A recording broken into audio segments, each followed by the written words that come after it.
Hi, thank you so much for coming. It's so nice to see some familiar faces and some unfamiliar faces as well. Please come and chat to me at some point as well. It'd be great to see who is here, but it's been an absolute joy to connect with people before this. Very, very briefly, I've been looking into whatever metamodern theatre is for a while now. It slowly turns into a PhD and then a book. And then I realized that we need to do some sort of book launch. And so I was like, I can't just do a sort of just a little launch. We need to sort of see if we can extend that out to people. And I kind of didn't realize that anybody would be interested at all. So it's amazing to have theatre makers, theatre companies, scholars, students here as well as loads of different people online that have joined. It's been really surprising and really, really lovely. And it's just made me realize that it's really good to put stuff out there as well. So thank you for that. Welcome to the Metamodern Theatre Symposium. I'm not going to talk to you for that long about what's going to be happening, but I do want to go through what is going to happen throughout the day. Please feel free to leave if you want to. If you need the toilet or anything like that, it's just sort of around to the other side of the building, past the big stairs, and you'll see it there by the trading stocks floor, I think we've got now. Please help yourself to coffee, tea, water, whatever you need as well. We'll have comfort breaks throughout, but please just feel free. This is a relaxed space. We want to make sure that everyone feels as comfortable as possible going forward as well. I wanted to do it, it's not moving over on here, so I wanted to do a few quick thank yous on this, just because I think it's really important to acknowledge that writing a book and creating a symposium or doing any of this kind of weird academic work and talking about shows, whatever, is not a solo endeavor, although so much of it is just sat in front of your laptop banging your head into it. There's so many people that have gone into supporting this whole project for a long, long time. So I just wanted to give a big thank you to, at UEL, specifically my colleagues, Dominic Kingarani, Sarah Lee Castellin and Kate Hodgkin, who have really supported this project in numerous ways, right from the sort of beginnings of a PhD project up to helping fund elements of the book and supporting me through that kind of element as well. And of course, the late Martin Heaney, who until recently was with us at UEL and who was one of my PhD supervisors and whose influence I think can be felt, although he's gone, throughout the research as well, and continues to really inspire me with his rigorous and critical notes on my work. Also, Pavlos Christodoulou and Benjamin Archer as well, who took over a lot of my teaching whilst I was banging my head into a laptop in order to do that, who really sort of helped hold those spaces as well. I really want to thank the theatre companies that have made this possible and who have just been brilliant to talk to over the past 10 years, some of them. So Hannah Stone and Ria Ashcroft from the Gramophones, who are now renamed Rebel Spark. I've been speaking with them since 2014 about their work, and they've given me a lot of their time and patience. Corinne Furness from Eager Spark as well, similar. I've been talking to them for about the last 10 years. Paul Smith, Jamie Potter, and the whole of Middle Child in Hull have been absolutely brilliant in giving me space and time to talk about their work as well, and really supportive about that. Jack Bradfield at Poltergeist and all of the Poltergeist team. Josie Davies and Stella Marie Sophie from Feet Theatre, who again have been absolutely brilliant sort of companions throughout this whole journey. Anushka Bonwick and Elliot Hughes from Hidden Track, who have been very, very patient with my questions about their work, which is all sort of participatory gaming theatre. Arinze Kene, who wrote Misty, Sam Ward from Yes, Yes, No, No, and Emily Davis and Nathan Ellis from Subject Object as well. None of this would happen without people who are also looking into metamodernism, because I was felt very sort of alone for a long time in terms of the theatre world with that. And so I want to give a huge shout out to Greg Dember, Linda Seriello, Anthony Rowland, Usha Wilbers and Dennis Kirsten for the work that they've done in ensuring that we have spaces internationally to discuss, talk about and explore this work together. On Bloomsbury's side, the publisher, Enoch Brater and Mark Taylor Batty, have been absolutely brilliant editors, really, really pushing me to stop writing too many words and made it a much, much better and more concise and stronger book as well. And Anna Brewer and Anshal Vij at Bloomsbury have been brilliant in terms of editorial work as well. I want to give a really big shout out as well to Alex Brenner who allowed us to use his shot of Danny Vavreca's lighting for work.text as a book cover, which I think has really elevated the book as well. And of course, the presenters today, so Greg Dember, Kate Kavanagh, Ben Broadrib, Alex Watson, Caridad Svitch and Dermot Daly as well. And to my, again, this wouldn't be done without people sort of doing you favours, and I will pay them back in some way. James Jones, Holly Castledare, Emily De Bonaro, Claudia Condra-Cuick and Alonda Magoge as well. Thank you very much for all of your help today and the rest of today, hopefully. Please don't leave now. Great, okay. I wanted to open today to explore and explain metamodern theatre, which is why we're all here today, hopefully. And there's no better way than to open with my book. I'm not going to read it all to you. You'd never want that. That's why there's no audiobook version. But I think it's really important to start with the story of how I came to looking at this and looking at the brilliant theatre companies that I've focused on in Britain over the past 10 years, and their amazing work on the sort of fringes of the fringe circuit, some of them. And I want to take you back to my time as an undergraduate student for that as well. And then I'm going to give you a bit of an introduction over the next, up until the next hour, to sort of lay the groundwork and the foundations for what I kind of see metamodern theatre as, what metamodernism is, we'll get to that. And then Greg will sort of take you through the cultural aspects of metamodernism. But I wanted to start with this little piece of writing which serves as the introduction, because for me, a lot of this is embodied in the self as well. Like we experience theatre through our bodies as well as our minds, or even more so through our bodies as well as our minds as well. And so I wanted to use a sort of embodied focus throughout the book and really sort of tell my own story in watching these pieces and experiencing these pieces as well. So I will start with this. I confess I was hesitant to begin this book with the following anecdote. I'm aware that in telling it, I might make myself quite unpopular in certain circles. However, I feel that it is important to begin by recounting a moment that serves to illustrate some of the catalysts behind my decade-long preoccupation with attempting to unravel, map, and understand the shifts in contemporary performance that I locate within this volume. As such, I would like to preemptively provide an apology to whoever feels they are owed one, and emphasise that the following does not intend to detract from the quality of this company's work, or their arguably overall important contribution to the field of theatre within Britain and beyond over the past 40 years. That being said, back when I was an undergraduate student, I couldn't stand forced entertainment. To explain, we, a coterie of drama undergraduates who had been wedged into a coach before sprawling across the back of the cheap seats in the upper circle of a local theatre, had been taken on a trip to see the company's latest production as part of a module that focused on postmodern performance. While student engagement across the module itself had been largely positive, it became clear whilst watching the production that something about forced entertainment's application of the strategies we'd been learning about just didn't work for us. One by one, my fellow students began to switch off.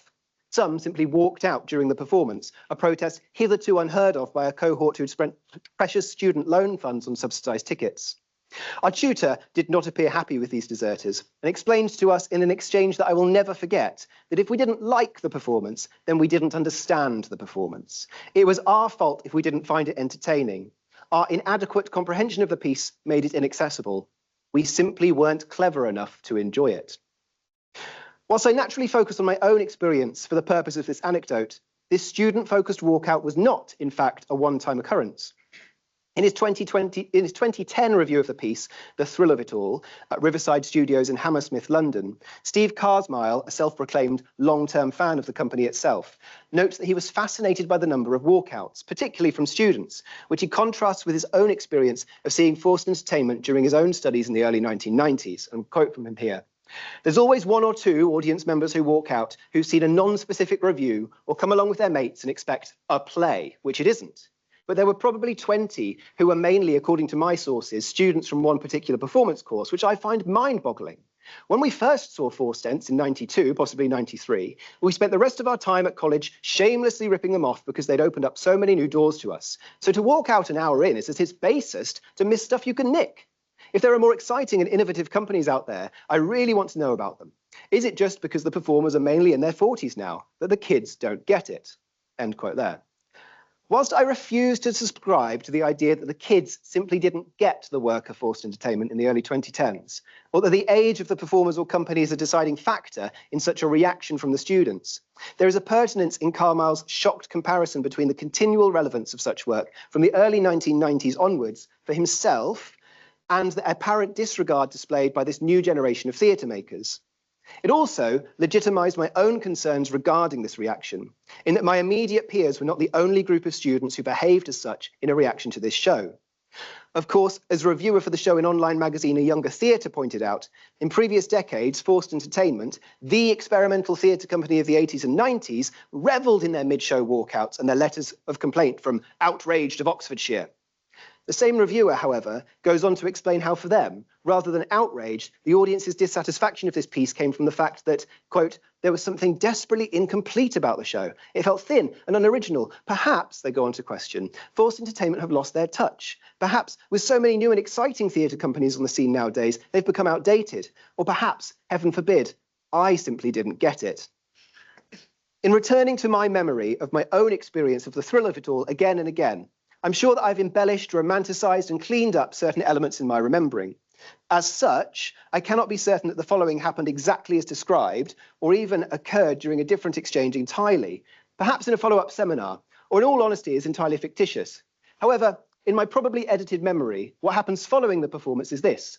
A fellow student pipes up, possibly standing revolutionarily on a table, and exclaims, "It's not that we don't understand it, we get it. It's literally forced entertainment. It's not meant to be entertaining per se, and it's forced on us in an audience that maybe expected entertainment." Great concept. Must have been groundbreaking at one point, surely. It disrupts the traditional theatrical expectations a typical audience will have. But why do we have to sit through it now? I have a slight suspicion that people are sitting there, annoyed at the experience and pretending to each other and themselves that they're enjoying it, but they feel like they should enjoy it. Otherwise, they're just not cultured enough. Maybe that's the point. But I think that says more about the state of the British theatre-going public than of the company and their intentions. Anyway. Here, the student who has admittedly spoken incredibly fluently for somebody making this up on the spot, waves their hands dismissively and stands a little taller. My point is that the forced entertainment point's already been made. Great job, all. And now we can move on. Now we should move on. Now we want to move on. Now we want to be entertained. We want stories. We want connection. We want empathy. Yes, we want deconstruction and an end to the high art, low art dichotomy. But isn't this kind of thing just becoming high art? Interjects another student. I mean, just look at who the audience were. And we understand. The first student continues with an appreciative nod to the interjector. The application of Barthes or Baudrillard to the realm of the performance in a post-televisual culture. But, and here's the thing, it's got to be worth our while, doesn't it? It's all well and good saying this is postmodern performance, but who is it for? Who does it speak to? What, I dare to say, is the point? Very much. In my mind's eye, this rallying cry, itself a vast oversimplification and misrepresentation of forced entertainment's methodology, sends us, a legion of prospective performers makers in our own right, into battle, immediately charging into studios and developing new performances to challenge the work we supposedly weren't clever enough to enjoy.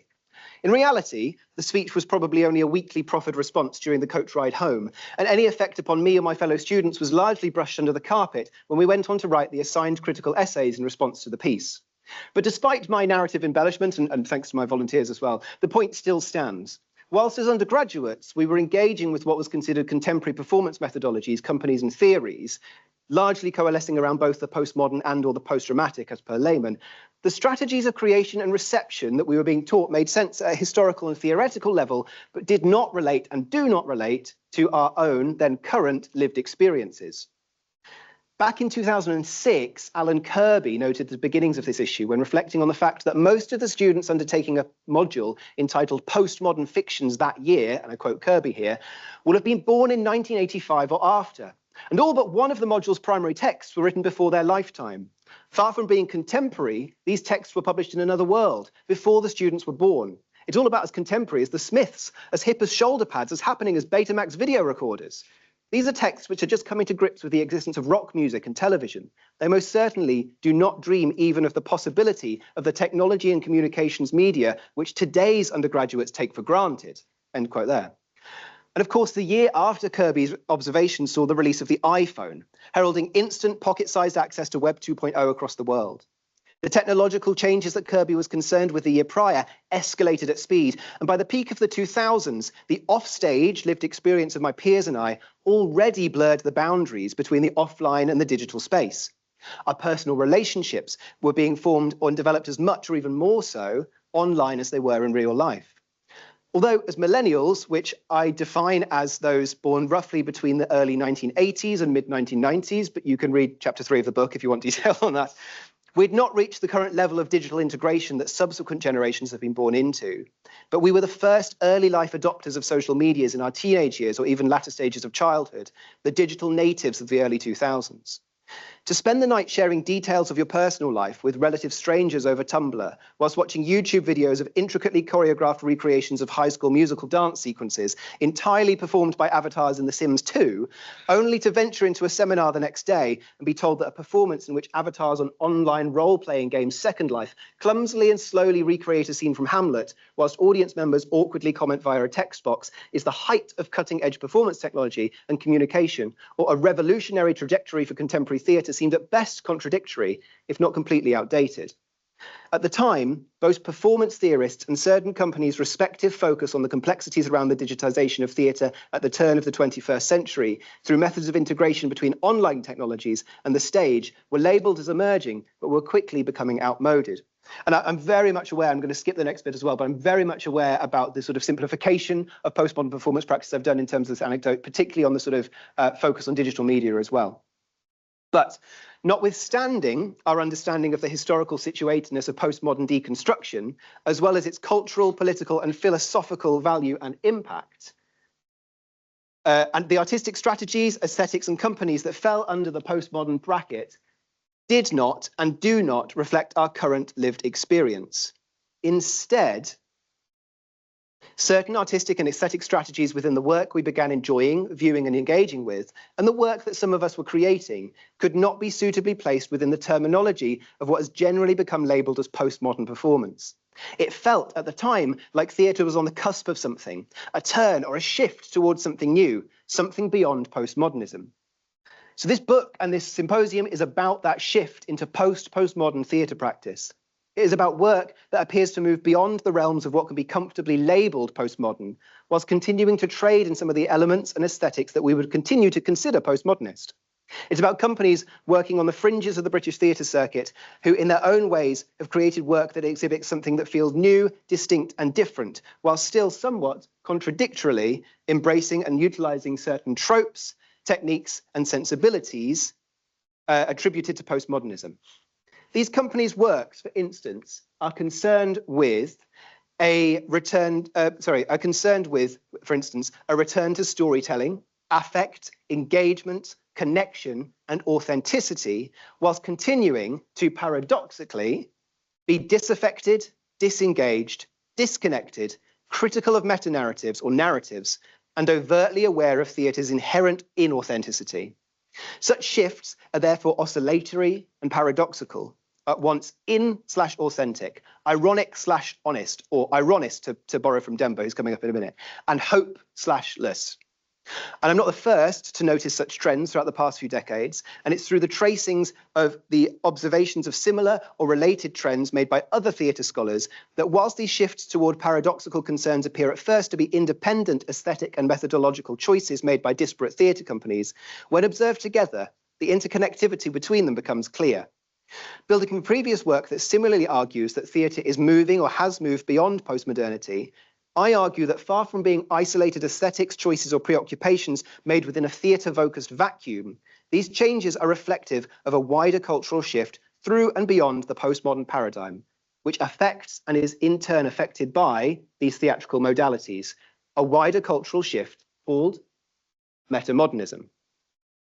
As an attempt at describing a cultural episteme or a structure of feeling, the term metamodernism, popularized by Robin van den Akker and Timotheus Vermeulen in 2010, provides a language for the developing spate of cultural works that appear to embrace elements of the postmodern, whilst also simultaneously and even paradoxically exhibiting a desire for or strive towards elements that seem antithetical to what we've come to see as traditional postmodern preoccupations, aesthetics, and practices.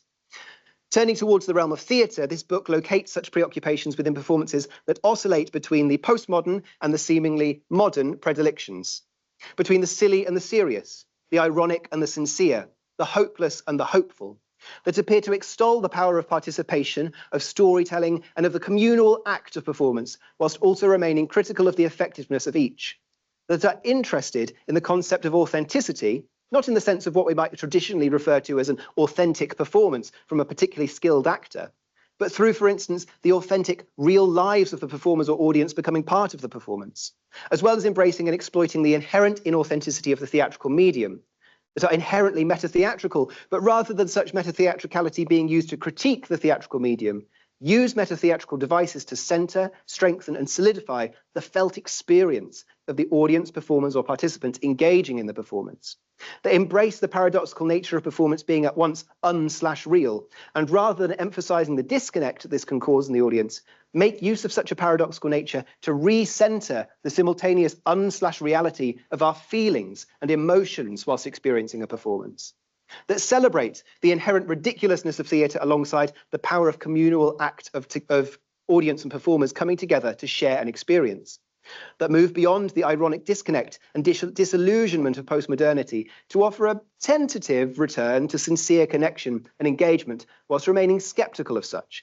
That are silly, yes, but are also serious. That are ironic, yes, but are also sincere. That are fake, yes, but are also somehow very real. And while scholars across other cultural fields have embraced metamodernism as a way to define an interconnected developing aesthetic or set of preoccupations within art, music, literature, poetry, and popular culture, theatre scholarship has been largely hesitant to embrace this term. Over the past few years, several number of theatre scholars have begun to, albeit sometimes hesitantly, envelop the term into their thinking as a way beginning to devise a shared terminology. But metamodernism in contemporary British theatre builds on the work of these scholars to argue the case for the mainstream use of the term metamodernism within theatre scholarship. It proposes that the term can be used as a heuristic label through which to discuss specific contemporary shifts in postmodern theatre practice, as well as to acknowledge that these shifts within contemporary theatre are in fact part of, by which I mean are reflective of and affected by, and in part and in turn influence and develop, a broader shift happening within wider culture that has already been labelled metamodernism. As such, this is the first book to focus solely on the connectivity between contemporary theatre and the metamodern, and offer a framework from which to understand what metamodern theatre is and can be. To achieve this, the volume builds a theoretical framework from the ground up, initially locating the links between theatre scholars' separate observations of shifting trends in contemporary performance, before illustrating how these trends fit within the wider framework of metamodern theatre, and then looking at how we can understand what metamodern theatre is through a spotter's guide, and then applying that to a number of companies, often underrepresented within academic writing. And as such, Metamodernism Contemporary British Theatre builds a thesis from current literature on performance, develops this into a concise theoretical framework, and then provides detailed illustrations of the concepts in action in order to provoke further discussion, which is what today is about as well. So I want to take you through what I see as those main building blocks of metamodern theatre in order to explain how these performances have shifted away from postmodernism, and how we can identify these companies that are pushing the boundaries of that, shifting into something that doesn't feel postmodern, that feels more together, authentic, feeling connected, engaging as well. Postmodern theatre is still around, obviously, but it goes from the mid-late 20th century to now. And then metamodern theatre is post-millennial, that's how I describe it as well. Postmodern theatre, if that is focused on deconstruction, metamodern theatre looks at reconstruction as well as deconstruction at the same time, oscillating between the two. Postmodern theatre often uses pastiche, and we'll get to this in a minute, whereas metamodern theatre constructs new spaces and new feelings out of that pastiche. It's not just a sort of ironic, disconnected pastiche. Postmodern theatre uses meta-theatre to critique the idea of theatre and performance. Metamodern theatre uses meta-theatre to feel. Postmodern theatre focuses on the death of the author, but metamodern theatre focuses on the author's felt experience. We remove the narrative in postmodern or post-dramatic theatre, whereas metamodern theatre, and Bogart brought this up in 2014, she was obsessed with the idea that storytelling was coming back. Not narratives per se, but the actual act of storytelling, telling somebody stories. Postmodern theatre is detached, metamodern theatre is engaged. Postmodern theatre is largely cerebral, metamodern theatre is feelings-based. And I think Greg will probably go into this borrowing from him here, really. Postmodern theatre is about distancing yourself from modernism, in terms of modernism failed, so we were postmodernism. Whereas metamodern theatre is focusing on the protection of the self and the felt experience from postmodernism, from the sort of complexity and almost scariness in some ways of a meaningless world, by embracing elements of tradition and modernism, but with a slightly skeptical, not naive turn as well. Now, in order to go through this, the book, and this is what I want to sort of offer to the world in terms of what a sort of spotter's guide for metamodern theatre, goes into how I understand this theatre practice to have moved beyond postmodernism by exhibiting these central things. They're not specifically sort of tactics in order to build metamodern theatre, but they are sort of things that you can spot that happen within these practices and these shows by these companies that exhibit these trends past postmodernism that can't comfortably be labelled as part of that as well. Now, first off, we've got overarching sensibilities for this. These are two things that are threaded throughout metamodern theatre and metamodernism in general as well. The first one is oscillation. If you've heard of metamodernism, you've heard of oscillation in tow. Felt experience is the other overarching sensibility, and we'll get that into in a minute. And then these are built through aesthetic strategies. So the overarching sensibilities are just things that all of this theatre exhibits, and the aesthetic strategies are like building blocks that I've noticed that help create those sensibilities throughout it as well. We'll get into all of those in a little moment as well. But briefly, authenticity, meta-theatre, storytelling, reconstructive pastiche, post-immersive dialogical engagement, and the quirky.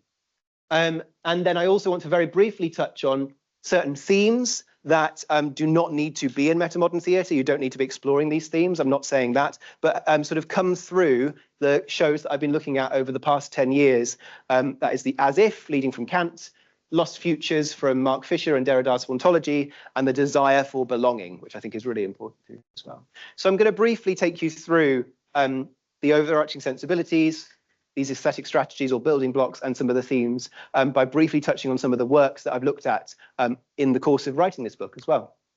Sorry, so oscillation, this is what I was already skipped ahead to. Oscillation is essential in some ways to the understanding of metamodernism, in that we had sort of cultural works happening just before and post the millennium that seemed to oscillate, shift between very quickly modern and postmodern predilections. And so we started to understand, or other scholars have started to understand, that this was something new, that wasn't a return to modernism because it was still had postmodern elements in it as well, but it never really settled on one state. And it's really important to think about this not just being as sort of between two separate states and not two just completely unrelated states like on and off or vanilla and chocolate or whatever, but lots of different sort of states. So irony and skepticism, hope and hopelessness, deconstruction and reconstruction, that kind of thing. And so rather than seeing it as a sort of pendulum oscillating, I like to think of it as the DVD screensaver, in that it never settles. It never settles on one particular point, and yet it continues to sort of bounce between those. If you imagine these dots as sort of different modern or postmodern or traditional predilections, and goes between there. So that's the sort of overarching sensibility that's built at, that's threaded throughout these performances, is an oscillation between those sort of predilections as well. And the other proper sensibility throughout this is the idea of felt experience. Now, Greg Dembo, who's coming in a minute, will be able to talk about that a bit more. But this is very much about the idea that all of this focuses really on something that happens inside us and returning to that centrality of our own feelings. And I think what in that sense, that all of these things sort of build towards within theatre a real, in a way, return to a focus on how we feel. And it might be to do with the storytelling. It might be to do with the fact that we are focusing on us being in a room together and telling that story. It might be participation. A lot of this is to do with singing as well. There's a lot of singing that goes on in these shows as well. But these are the sort of central sensibilities, the overarching sensibilities that are threaded throughout metamodern theatre as well. And the way that this works in order to strengthen that felt experience is you have these two poles, and I'm stealing from Greg here as well. This is a diagram that's in the book. Imagine, so he describes the way that the oscillation works in order to strengthen the felt experience, offer new spaces for the felt experience, is if you imagine a modern pole and a postmodern pole, and the way they've been put together in this piece is that they're sort of leaning against each other, and the tension sort of keeps them leaning against each other like some sort of tent-like frame. And the oscillation between those two poles, the modern pole and the postmodern pole, sort of swings between the two. And it's in that space, that new space that's being created, that we center our felt experience, and the felt experience can be strengthened. So the way that metamodern theatre allows us to feel is really different to modern theatre or postmodern theatre, in that you have the sort of juxtaposition or the braiding together or the oscillation between those two elements, and it creates a new space. But through that space is a central feelings-based understanding, whether that's you as an audience member, whether that's you as a participant, whether that's the playwright, the actor, the performer, the company, whether that's to do with you being in the space at the moment or how the company felt creating the space. It seems to have this real focus on, hey, this is how I feel, or this is how I have felt, and how do you feel as well? I want to talk about a few different aesthetic strategies then that so this is a picture of a show by the Gramophones, who are now renamed Rebel Spark. This is from 2013, so a long time ago now. The first aesthetic strategy that enables these overarching sensibilities is a focus on authenticity. And now this is not a return to the modern dramatic attempt to authentically represent real life on stage as per naturalistic representational drama of modernist playwrights in any way, shape or form. But it's an interest in authenticity that is balanced against the fact that it's impossible to be authentic within a performance, because performance itself is inherently inauthentic. It is an act, it is performance. There is always an element of inauthenticity. And so these companies are really interested, I think, in that sort of paradox between trying to be authentic and represent something authentic to them, or create an authentic experience, whilst being trapped in an inauthentic medium, and dealing with that kind of juggling act they're doing in that sense as well. Now, this can manifest as an interjection of an authentic acceptance about the reality of the construct of the performance, or an interjection of the audience or performer or writers, dare I use the real term, real life, into the performance itself. This is from 2013, way before Zoom, although it feels really normal to us now, 10 years later, 11 years later. This is the Gramophone's Playful Act of Rebellion was a show that toured the UK that year, and it was built around their experience as a female-led theatre company of protest and things that makes them want to protest as well, but feeling that kind of double bind in terms of being able to protest, not being able to protest. How do you protest as a middle-class white woman? What's your intersectionality in terms of that as well?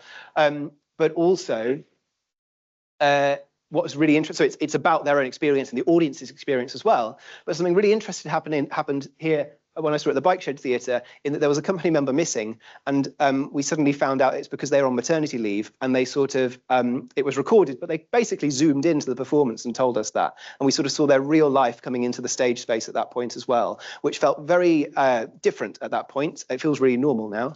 But it was this sudden interjection of not only the sort of authenticity that was shaping the narrative of the show, but a sudden interjection of that authenticity of that person's bookshelf, radiator, that kind of thing as well.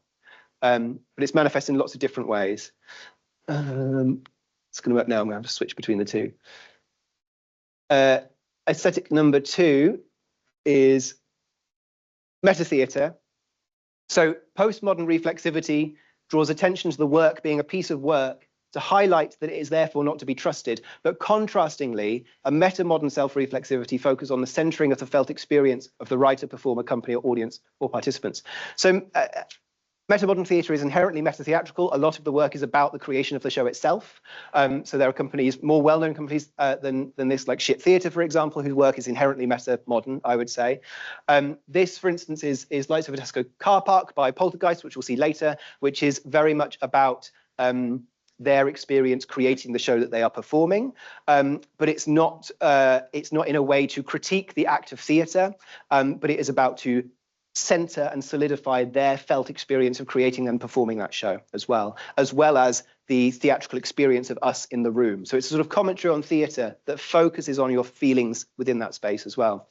There might be several fictional layers of work in tandem as well. Nathan Sibthorpe's MA thesis on this is brilliant in terms of looking at Charlie Kaufman's plays in terms of levels of meta-theatricality and in terms of that. So it's about theatre, about the making of theatre and the experiencing of theatre, not to detach, but to strengthen the experience of that experience as well. The next one is storytelling. This is a photo of We Were Promised Honey, Sam Ward in Yes, Yes, No, No, No, from 2022. And like I said, Anne Bogart noticed this in 2014, that suddenly there was a kind of reappraisal of the importance of stories and storytelling, both on a political level and a performative level as well. Now, it's not synonymous with a focus on narrative drama or a return, again, to dramatic narrative, but it's a sort of post-dramatic adjacent appreciation of stories in that a narrative need not be the central drive of a performance, but in contrast to the traditional post-dramatic leveling out of theatrical aesthetics, in which story or narrative becomes one of many equally valid semiotic-driven foci, or sometimes is removed entirely. Storytelling and a critique of that storytelling is central to these performances as well. Literally sort of standing on stage and telling people a story or getting people involved in a story. And the sort of, for me, it's sort of mission in some ways, that is what theatre is. I am here as a person to also perform to you, and that performance might be different to my persona, but really I'm here to tell you a story. And this comes across in loads of the different pieces, all of them really that I've looked at in that sense as well, which I find fascinating in that we're sort of removing the need for character sometimes still, or keeping that removal of character that Eleanor Fuchs brought back to postmodern theatre, but replacing that with a need to directly engage and tell a story, which is quite traditional in that sense as well. The next aesthetic strategy for that is reconstructive pastiche. So this is a picture from the brilliant All We Ever Wanted Was Everything by Middle Child from 2017, which is a piece of gig theatre that highlights the millennial experience through, and for the reconstructive pastiche that happens through that, I could go on about this show because it highlights everything, but is that they go through the lives of these millennials, sort of this sort of substitutes for the whole millennial generation, these two characters and their parents as well, the other generation. And through the gig theatre, the lyrics that are used are kind of reappropriated lyrics from particular pop songs from each decade that they sort of touch on within the show. So we go from like the fall of the Berlin Wall to Britpop to the Kooks, that kind of thing as well. But the way that it's reappropriated and the reconstructive pastiche that happens is that the lyrics that are chosen and the way that it's staged really have that double meaning in terms of it is a reflection and a return to that time in our lives as millennials, but with the knowledge of everything that has happened since then. And so you have lyrics that are kind of like, I can't think off the top of my head, but lyrics that kind of reference Thatcher's No Such Thing as Society, or We're Not Going Anywhere is a refrain that keeps going, which is almost like it's sort of like a sort of call to arms in terms of the local population, but also kind of we're not going anywhere in terms of the millennial generation stagnating in terms of their economic and financial and cultural prospects and that are highlighted throughout the show. So reconstructive pastiche in that sense enables that new space in which these otherwise inexpressible feelings would not be able to exist. So it's not just pastiche and a sort of amalgamation of different things in order to sort of be edgy or ironic or to show the differences between those things at all, but it's to put them together in such a way that sort of reflects that tent-like structure in that sense as well, to develop that new space for those feelings to occur. You wouldn't be, when you watch All We Ever Wanted Is Everything as a millennial, the way that they get you to feel those very specific feelings of loss, really, of a future that never existed, is through that sort of the pastiche of those songs and putting them together in such a way that highlights the failed future that didn't happen in that sense. The next one that I'm going to move on to, and we're going to get through, is post-immersive dialogical engagement.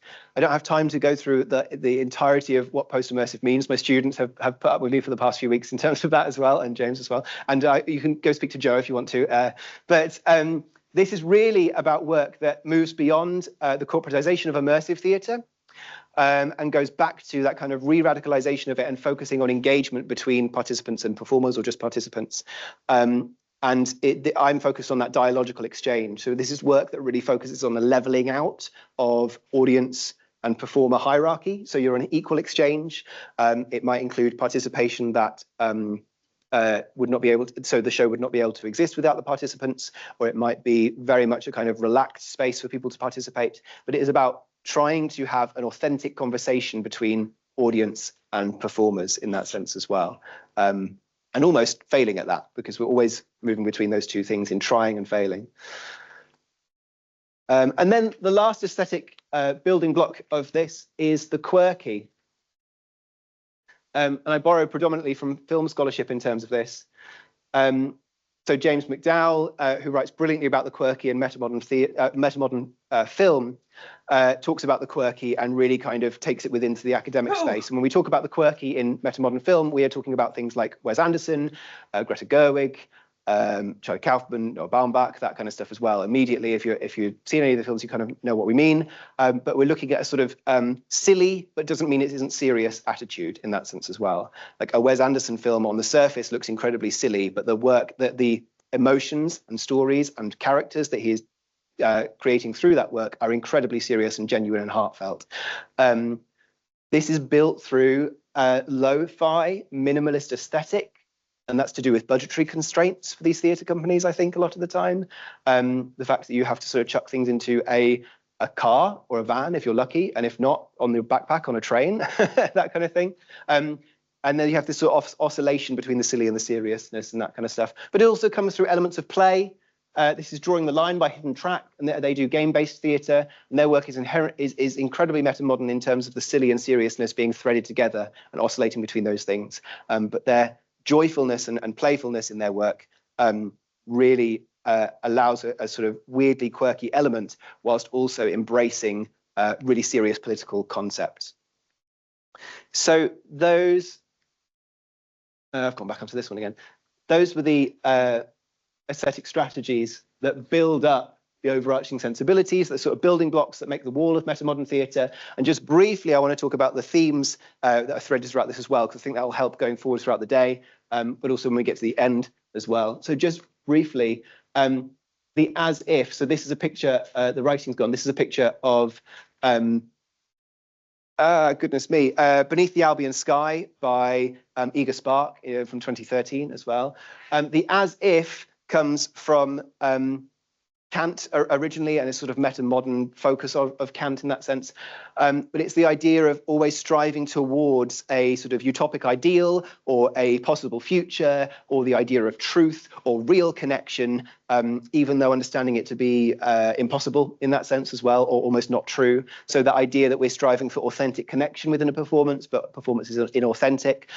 But also within the narrative themes of these companies as well, it's evident in work that deals with the complexity of impossible utopias or impossible utopias, such as Hidden Track's Drawing the Line, or utilizes magical realism within a performative framing, such as Iga Spark's Beneath the Albion Sky, in which the main character, his dad passes away. He finds a map of his dad's which follows a ley line across the UK, which is supposed to be like a magical line. And we follow him on this walk, which feels really normal until it becomes incredibly magical and unrealistic. But the way that we have to sort of buy into it is that it is as, you know, the magical things that happen are as real as those things that are just sort of meeting somebody on the trail. And we have to sort of buy into it as if it is real in order to engage fully with that character's emotions as well. The next theme I want to talk about is the idea of lost futures. Go back again to All We Ever Wanted Was Everything. So lost futures is inherently for me, defines the millennial generation. Mark Fisher talks about lost futures in terms of sort of building from hauntology, in that we are sort of haunted by possible futures that now can never happen. And I would sort of, and he sort of uses that for sort of Gen X culture, sort of deriving it originally from sort of the defeat of communism and the fall of the Berlin Wall and all that kind of stuff from Derrida.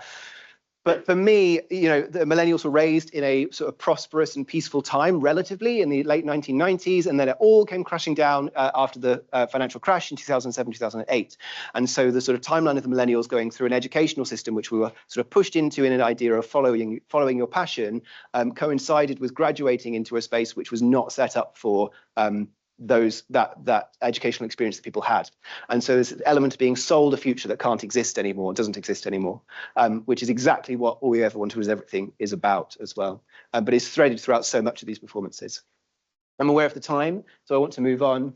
The last theme is the desire for belonging. Now, this is inherently a really big focus on sort of metamodern theatre, but also metamodernism in general, and goes into that idea of a sort of resurgence of the collective and of modernism. It's kind of reflective in politics in terms of movements on the left, but it's also, and this is why metamodernism isn't inherently a good thing, part of resurgence of sort of the tradwife and incel and Andrew Tate movement on the right as well. It's that kind of desire for belonging. But it's sort of evidenced by, for me, within the digital space, in that you can be at once completely alone physically, but completely connected socially via the internet at this time, which is a great thing for some people and a really bad thing when we're talking about radicalization. But it's that kind of double bind of like at once being together and alone, which Ben might talk about as well. Some examples of metamodern theatre companies. So these are the work that we look at in the book. The Gramophones, Uninvited Guests, Eager Spark, Middle Child, Poltergeist, Feet Theatre, Arinze Kene's work, Hidden Track, Yes, Yes, No, No, and Subject Object are all in the book. And since then, some brilliant people have introduced me to the work, or Adam Lenson's work, Anything That We Wanted to Be, which is inherently sort of multiversal, which I think is a huge part of this as well in terms of the as if. And Malaprop's work, Hot House, which is on in New York in a minute as well, which is about the incoming climate disaster that we all have to experience as well. But that is enough from me. It's now time to move on to somebody else.